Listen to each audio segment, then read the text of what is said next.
After 6 long years of silence, Myra found herself standing at the rusted gate of her childhood home, clutching the tiny hand of her 6-year-old son, Elijah.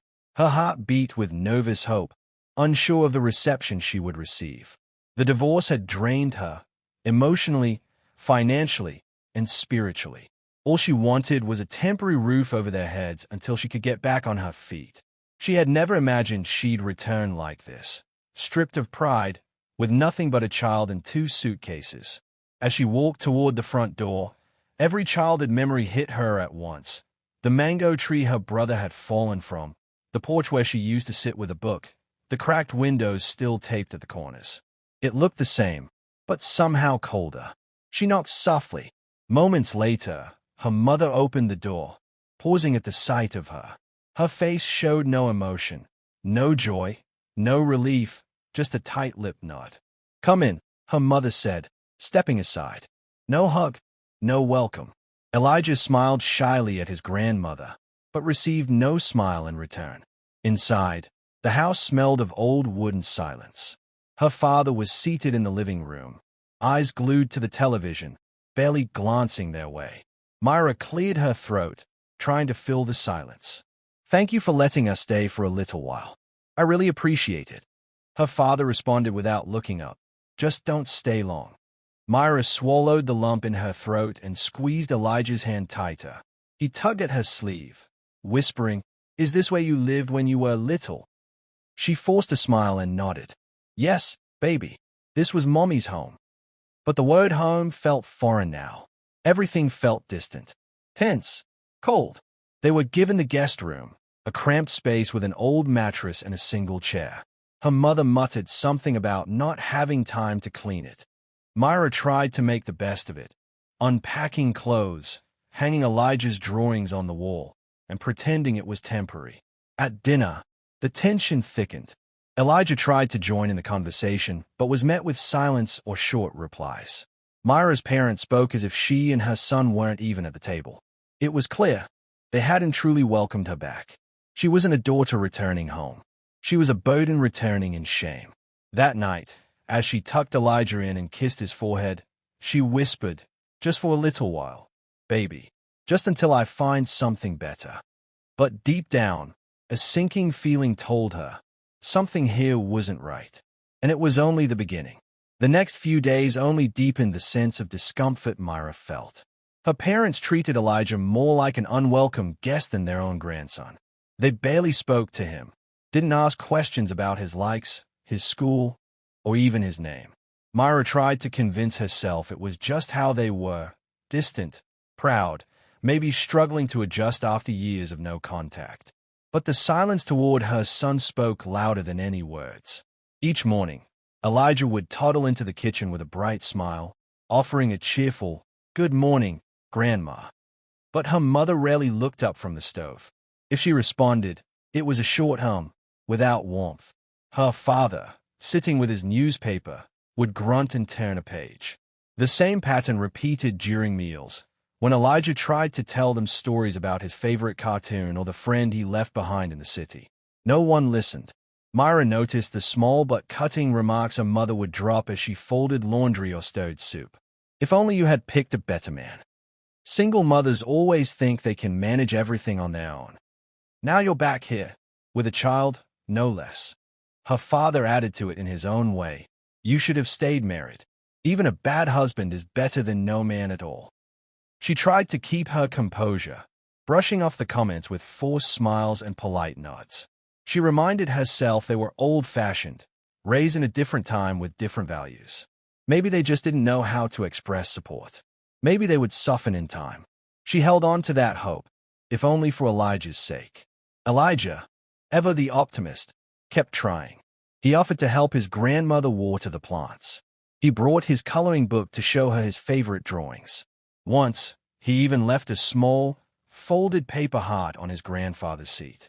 None of it was acknowledged. Myra watched his little shoulders slump more and more each day. One afternoon, Myra caught Elijah sitting alone on the back step, hugging his knees. "They don't like me," he said quietly, without anger, just simple truth. It shattered something inside her. She wrapped her arms around him tightly, whispering, "That's not true. They just don't know you yet." But even she didn't believe her own words anymore. She started cooking their meals separately, eating quietly in the guest room when the atmosphere became unbearable. Elijah began to mirror her silence, no longer trying to connect. The bright sparkle in his eyes was dimming. Still, Myra clung to the hope that things would shift, that they just needed more time to adjust.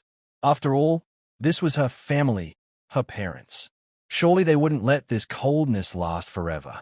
She didn't know it yet, but this was not the calm before healing. It was the beginning of something much colder. Dinner that night was rice and vegetables, served silently as always. Myra carried Elijah's plate over to the table, gently placing it beside his seat. But as she glanced across the table, her heart sank. Her parents had set out only 3 plates. Hers, her father's, and her mother's. No plate for Elijah. She hesitated, then asked softly, "Where's Elijah's plate?" Her mother didn't look up from her meal. "There wasn't enough to go around," she said flatly. "He's already had snacks today." "But he hasn't eaten since morning," Myra replied, trying to keep her voice calm. Her father didn't even flinch. "Children eat too much these days. Let him wait." Myra felt the sting behind her eyes, but she smiled for Elijah's sake. "It's okay, baby," she whispered, scooping half of her own food onto his plate. "Hey, eat mine." Elijah looked confused but obeyed, slowly picking at the rice. Myra barely touched the rest of hers. Her stomach twisted, not from hunger, but from something colder. Later that night, she tried to convince herself it was a one-time oversight. Maybe they were overwhelmed.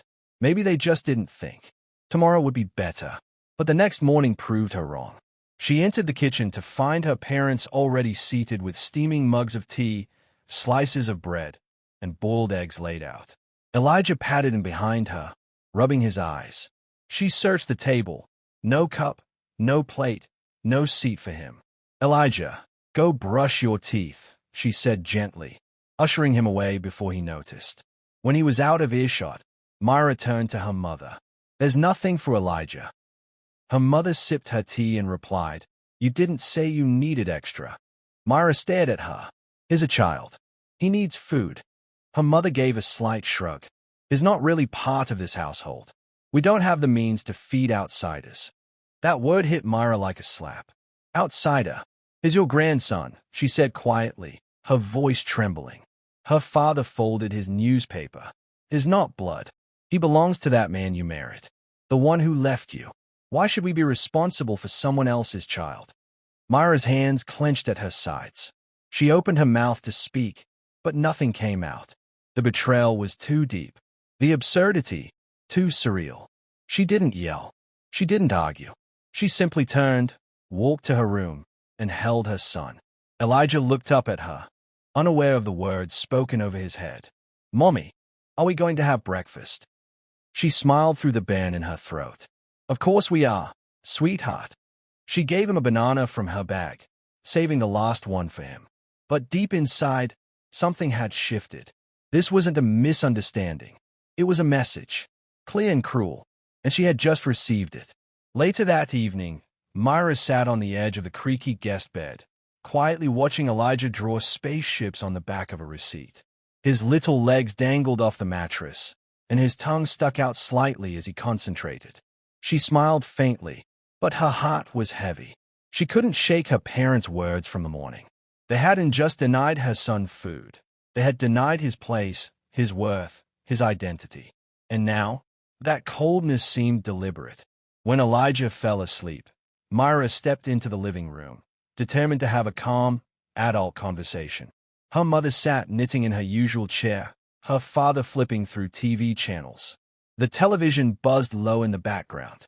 "I need to talk to you both," Myra began, standing straight despite the storm building inside her.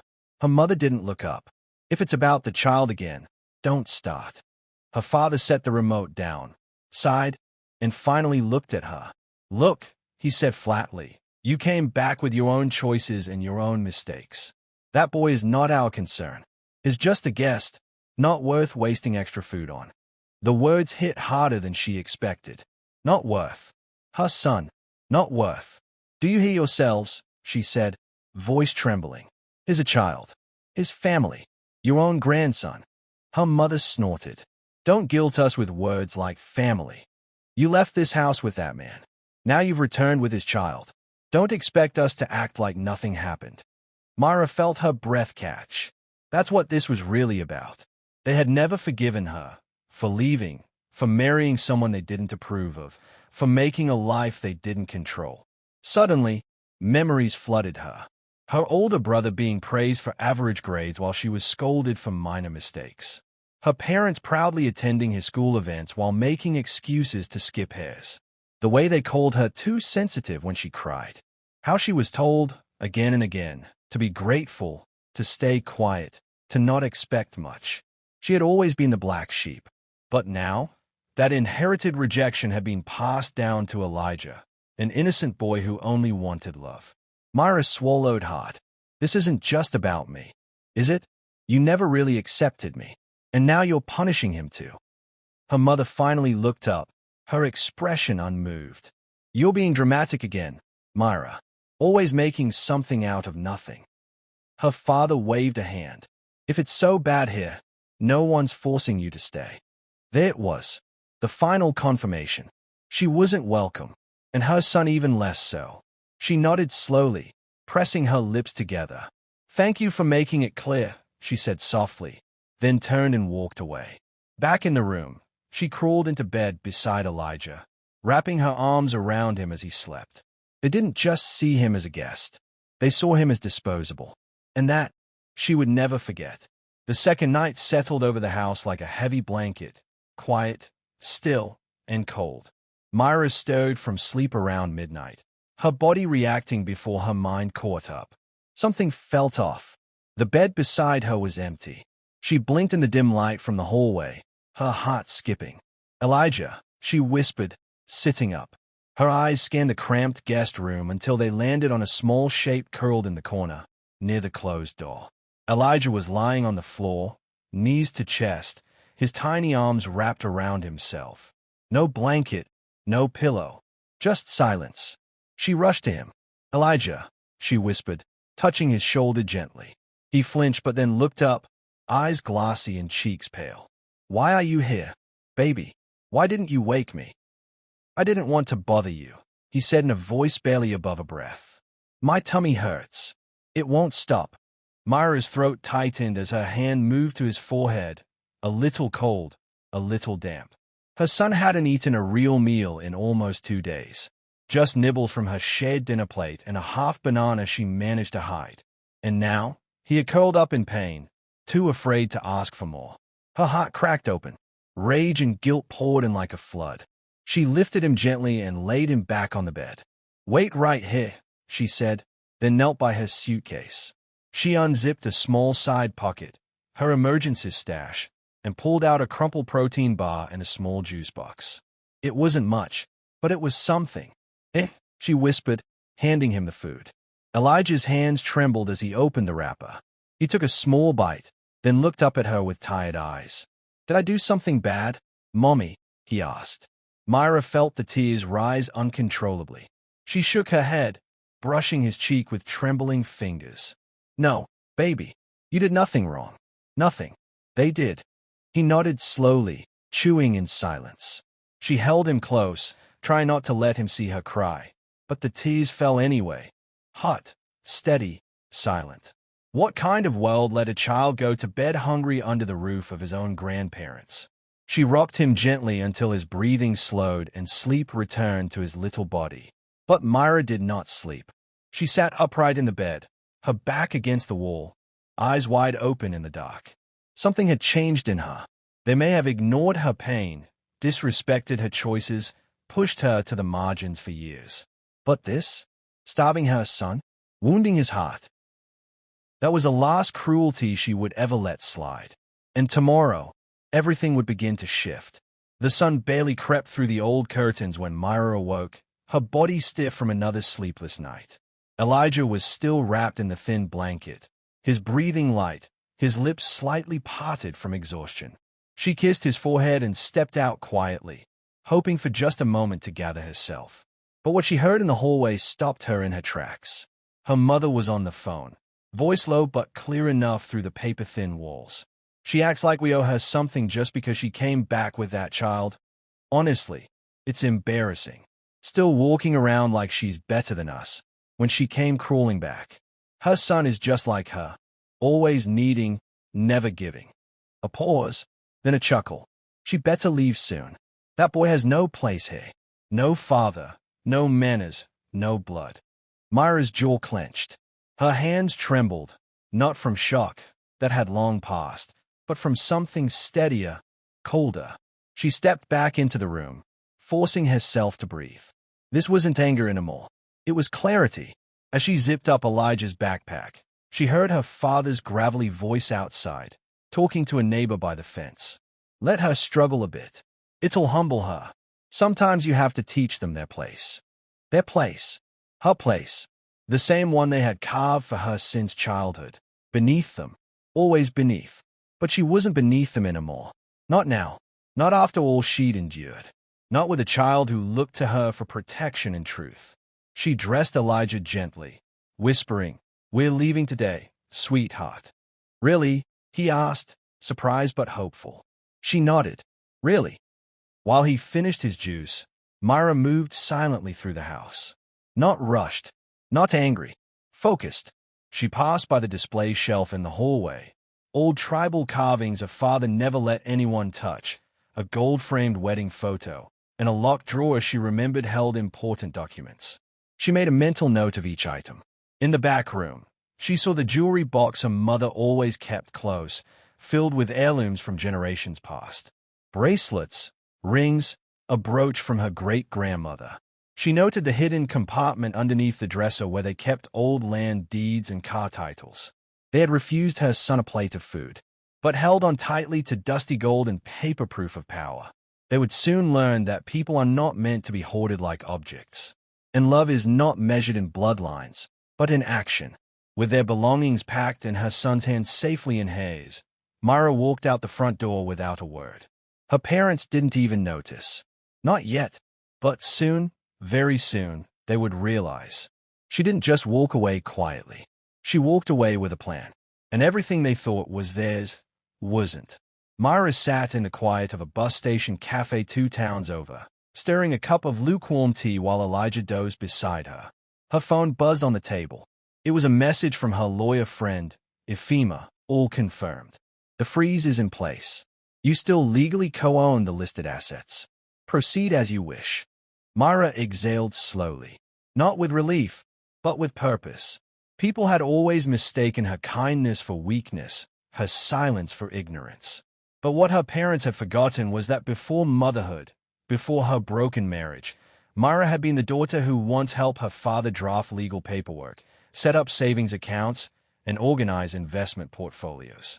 He trusted her back then, not out of affection, but because she was efficient, responsible, and smarter than he wanted to admit. And because of that, years ago, her name had been placed as co-signer on 2 property deeds and a mid-sized investment fund, just in case something happened. He never removed it. He never imagined she'd come back. But she did. And now, she was no longer the girl seeking approval. She was a woman reclaiming her worth. Ephema had handled everything with surgical precision. Within 48 hours, the joint investment account had been frozen, preventing her father from moving or withdrawing funds. A partial sale of their second plot of land was approved under her signature. The funds would go directly into an escrow account, legally hers to use. She had debated for hours whether it was right, whether she should take the high road. But every time she thought of Elijah curled on the floor in hunger, the choice became crystal clear. Justice wasn't always loud. Sometimes it was silent, strategic, and legal. That evening, as the sun dipped low, Myra wrote a short letter. Her handwriting was calm, precise, just like the resolve that had guided every step. "Since we're not family, I suppose you won't miss anything I took. You made it clear who we were to you. I'm just responding accordingly. Don't worry, everything was done lawfully. Myra." She folded the letter neatly and mailed it to their address with no retained name. No threats, no yelling, just a truth delivered with dignity. She didn't need revenge in the form of fire or drama.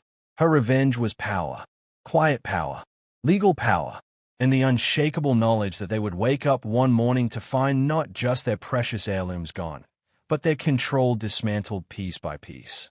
And as she looked over at Elijah, still sleeping peacefully on her lap, she smiled gently for the first time in days. They had tried to strip her of everything, but they had forgotten she was always the smart one. Now, they'd remember. It was a bright Sunday afternoon when Myra's parents returned from church, humming an old hymn as they pulled into the driveway. Everything seemed normal at first. The quiet breeze, the creaking gate, the old mango tree swaying gently in the sun. But as her mother stepped into the living room, she froze. The painting over the fireplace, gone. She turned sharply. The display shelf? Empty. The carved figurines her husband had collected over decades, vanished. "What in the world?" she whispered. Her father stepped in behind her, stopping abruptly when he noticed the blank wall. "Where's the wedding portrait?" he barked. They rushed through the house. The jewelry box, stripped bare. The cabinet where they hid old currency and vintage gold pieces, pried open, empty. Even the safe in the bedroom closet had been cleared out. No cash, no documents, not even a paperclip. Panic swelled into fury. "Thieves!" her mother screamed. "We've been robbed." But there was no broken window, no damaged lock. Everything was clean, undisturbed, except for what was missing. Then her father saw it, the letter on the coffee table. Myra's handwriting. Calm, elegant, unapologetic. "Since we're not family, I suppose you won't miss anything I took. I'm just responding accordingly. Everything was done lawfully." "Myra." He stood frozen, letter trembling in his hands. Her name, her signature, her silence, louder than any insult he had ever hurled at her. He reached for his phone, dialing furiously. Her number rang. Once, twice, voicemail. Again, nothing. They called her brother. He hadn't heard from her. They reached out to old friends. No one knew where she was. She had vanished from their world, but not before slicing through it with precision. Word spread quickly. The neighbors, once envious of their wealth and pride, began whispering. Stories about how they mistreated Myra, how they rejected their own grandson, how a mother and child were starved in silence under their roof. At church, people stopped sitting near them. The pastor avoided eye contact during the benediction. One woman even whispered loudly they lost everything to the daughter they threw away. Her mother, once adored in women's circles, now sat alone. Her father, always boasting at community meetings, now walked with hunched shoulders, eyes downcast. They tried one last time, writing Myra a letter, asking her to talk this through, to return what wasn't hers, to act like family. But Myra never responded, because she had finally understood family isn't about blood. It's about safety, love, and respect. And in their house, she and her son had none. So, she took what was hers, and left behind what they had truly earned. An empty house, and the silence that follows when even shame refuses to speak. The apartment was small, 2 rooms, a narrow kitchen, and walls that needed fresh paint. But to Myra, it felt like freedom. No silence laced with judgment, no watchful eyes weighing her every move. Just space, quiet, safety. She placed Elijah's drawings on the wall first, not to decorate, but to bless the space. Then came the soft rugs, the old armchair from her parents' attic, the carved masks her father used to brag about, and the small silver mirror she once wasn't allowed to touch. Everything she had taken had meaning, not as trophies, but as tools. Survival, not spite. Elijah ran through the apartment, laughing, pretending the hallway was a racetrack. She watched him from the kitchen doorway, her eyes misty. For the first time in weeks, his laughter wasn't forced. He wasn't flinching at footsteps. He wasn't curling into corners. That night, she tucked him into a real bed, not a shed mattress or folded blanket on the floor. He looked up at her and whispered, "I like it here, Mommy." "I like it here too," she said softly, kissing his forehead. In the following weeks, Myra got to work. She dusted off her old laptop, reconnected with Ephema, and relaunched a freelancing account she hadn't touched in years. Writing, design, virtual assistants. She took every small job she could. She used part of the recovered funds to set up a basic business website. She called it Second Light, because that's what this chapter felt like, a second light after a long, bitter dark. She also did something she'd avoided for years. She started therapy. At first, it felt awkward. But slowly, the weight she had carried since childhood began to lift. For the first time, someone listened to her without dismissing her feelings as dramatic. For the first time, someone helped her believe that boundaries were not betrayal. They were protection. Through a local support group for single mothers, she found a community. Women like her, bruised but not broken. They traded stories, childcare, advice. They celebrated each other's wins. It felt like family, the kind she always longed for but never had. Elijah blossomed. He made friends at the nearby park. His appetite returned, and he started drawing again. But this time, his drawings weren't of space battles or lonely islands. They were of houses filled with sunlight, mothers with capes, and boys flying kites in blue skies. One day, as Myra stood at the window, watching Elijah run through the grass, she realized something profound. What she'd left behind had tried to define her by pain. But healing didn't come from destroying the past. It came from building something new, something stronger.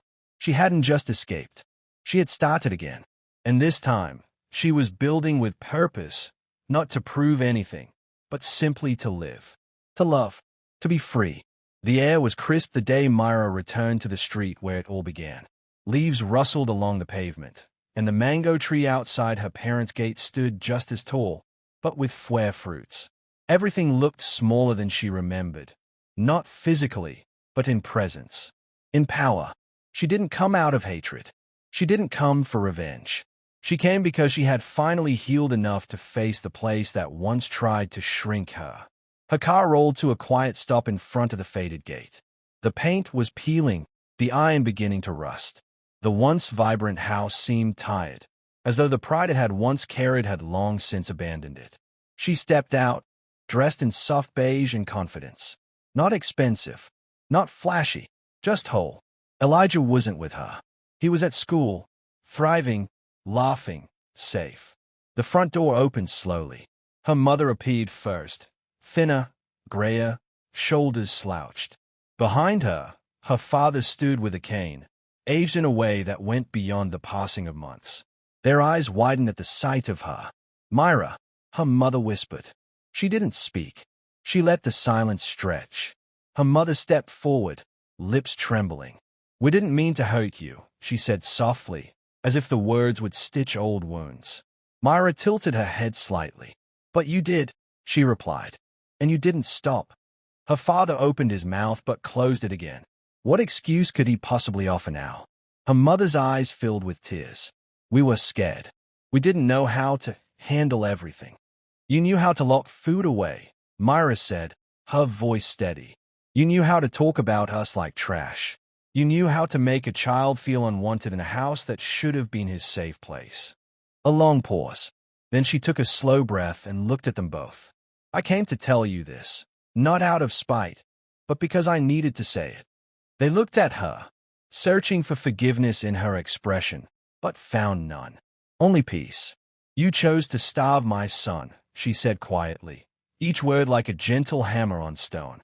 "I chose to feed his future, even if it meant leaving you behind." She turned and walked back to her car. No theatrics, no breakdowns, just truth. Behind her, the old house stood silent, its walls holding echoes of everything that was lost.